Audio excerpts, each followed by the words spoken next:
Hello everyone, সবাই কেমন আছেন? আশা করি ভালো। তো আজকে আসলাম দ্য টেরিটরি ফুড কোর্ট। এটা তো নয়া সড়কেই, আর এটার মধ্যে অনেকগুলো রেস্টুরেন্ট আছে। তো আজকে গেছি ইন্ডিয়া মাসালাতে। তো এটাতে আইটেম আসলে কি কি আছে? এটাতে আলু পরোটা আছে, তারপর আপনার দই আছে, তারপর একটা বিশেষ সস দিছে, আর আপনার মুরগির বোনা দিয়েছে, সাথে আপনাদের চানা বোনা যেটা বলে। তো এই কয়টা আইটেম ছিল, সাথে ভর্তাও আছে। তো আলু পরোটার ব্যাপারে যদি বলি, এটা খুব সফট ছিল, খেতেও আমার ভালো লাগছে। আর সাথে এই যে মুরগির যে বোনাটা দিয়েছে, এটাও আমার কাছে অনেক ভালো লাগছে। আর সসটা আমার এভারেজ লাগছে। আর দইয়ের ব্যাপারে যদি কথা বলি, তাইলে দইটা মিষ্টি না, এটা একটু তিতে ছিল।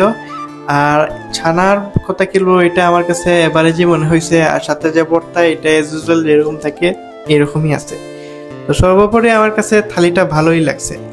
তো আজকের ভিডিও এতটুকুই। যদি আমার ভিডিও ভালো লাগে তাহলে ফলো আর সাবস্ক্রাইব করে আমার সাথে থাকবেন, সাথে শেয়ার দিয়ে অন্যদের দেখার সুযোগ করে দিবেন। আজকে এতটুকুই, দেখা হবে নতুন ভিডিওতে। Till then, by.